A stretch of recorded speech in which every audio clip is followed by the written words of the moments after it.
Okay, so welcome to the third part of the Selectors section of the CSS tutorial series.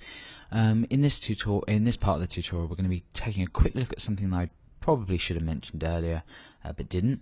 So I'm going to go ahead and I'm going to get rid of just this here, and inside primary I'm going to remove that. So all we're left with is a div with a class of article. Now, one thing I didn't mention is selecting an element by its class name. Now, you might think, well, we have looked at selecting elements by a class name. Nope, we've looked at selecting general classes and general IDs. What we need to do is we need to select classes perhaps that have a specific type. So for example, div class equals article. Remember, it's a class. I can apply this to absolutely any other element. So I could go ahead and I could apply this to a paragraph element. Let's do that now. Okay, so I'm going to just write some text, and in here I'll write the same thing, some text. So now we've got a div with a class of article, but we've also got a paragraph with a class of article as well. Let's refresh.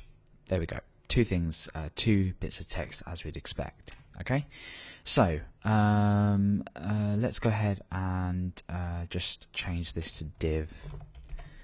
Change this to paragraph. I know it's obvious which one's which, but it makes it a lot easier to see what we're doing. Okay, so we have got a div and a paragraph. Now we want to select the article class. What would we do? We would do dot class, and we would say color. Let's pick something different, green. Okay, so when we refresh, okay, that's not worked. Oh, sorry, it's article. When we go ahead and refresh, these turn green because they both hold the same class. Now what happens if I only want paragraphs with the class of article to be green? Unlikely in a real world scenario, but just my example. Now what I can do is I can use an element type specifier, but I can attach a class to this, and that will basically mean, say, any paragraphs with the element of article. That would ignore, say, any divs with a class of article. And the way to do this is to do the element type, so for example p, and dot, and then the class, or hash and then the class, even if you were using IDs, but there's no space anywhere at all. It's just p.article, and this essentially reads from front to back p with the class of article. Okay, that's essentially it. So now what's going to happen, as you could expect, this div is not styled, but the paragraph is. Okay, so that's just another way of selecting. It might not seem useful now, but when you need to go ahead and add more flexibility and more distinction in your styles, that's where that comes in. Okay, so what we're going to be looking at now is something that's a bit more, I certainly find it a bit more boring, but it's something that you really, is really quite helpful at some points, and it, again, avoids you adding unnecessary classes and stuff like that. And that is the attribute selectors. Now, what is an attribute? Well, let's first of all take a look at something that contains an attribute, which is an anchor. An input also will take an attribute as well, and by attribute I mean these here, so href and type. Without the attributes, they would just be nothing really. These elements, unlike things like paragraphs, divs, actually require some kind of attribute to be applied to them.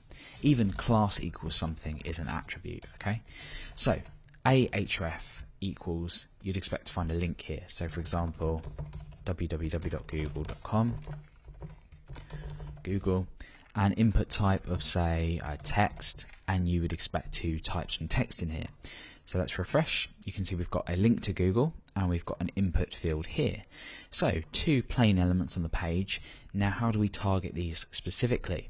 Well, I'm going to go ahead and just duplicate this link down, and I'm going to go ahead and say let's say PHP Academy, and let's go ahead and change the URL as well, which is important. Okay, so these have two different hrefs. Now what happens if I want to say, again, an unlikely example, but something that is going to show you the use of this. Let's say I want to target all anchor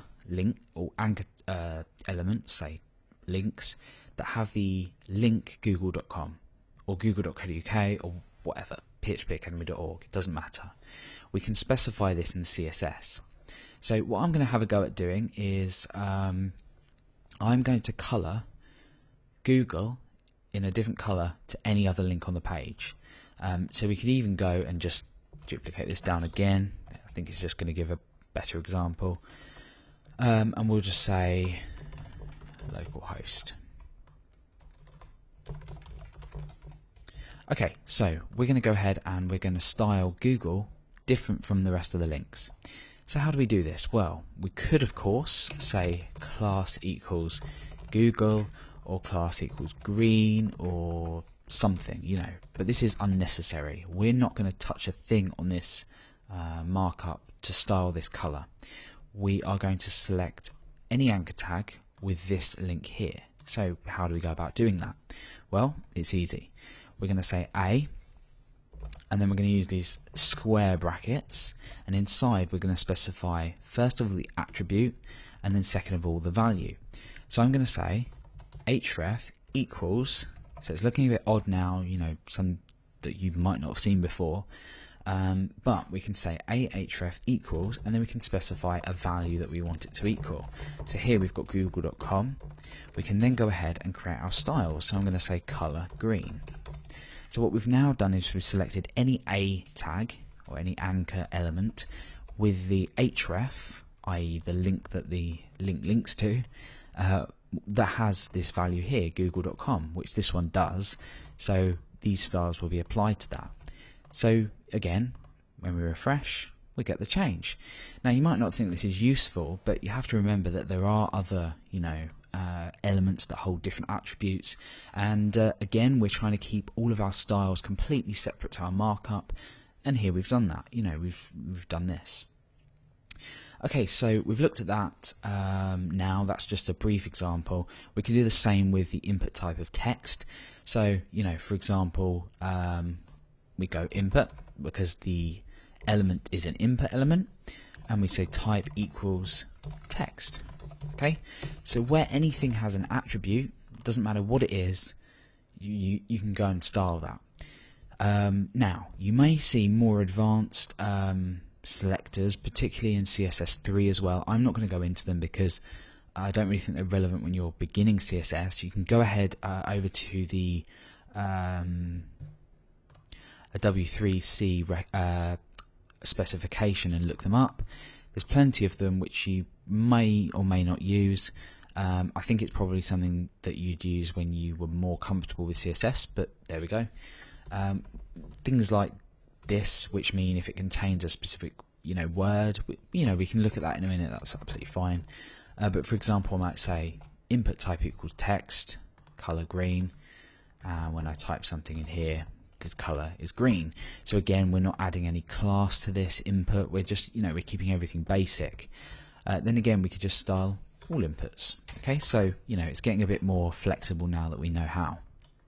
Okay, so well, we'll quickly go ahead and look at that more advanced selector. I'll go ahead and I'll say ahref. No, we'll create an image because that's more appropriate example for this. So we could say image source equals something, pop an image on our page, alt equals, I'll just say write my name out. What I could do is I could say create another image, pop it down there, and I could say, there we go, right. Now I've got two images on my page, both of which have no existence. I can obviously style up an image as I want, so I could say image border 1 pixel solid and black, and that will place black borders around images. Now what do I want to do? Well, I want to target any image that has the alt that contains Alex, and this is say a space separated value. What I can do is I can say image where the alt this sort of weird character here, I'm not sure what it's called, Alex. And with this I can say border 1 pixel solid there. So I'm not really going to get too much into these types of selectors. There's lots of different ones, more in CSS3, you know, that are really, really good and really, really powerful.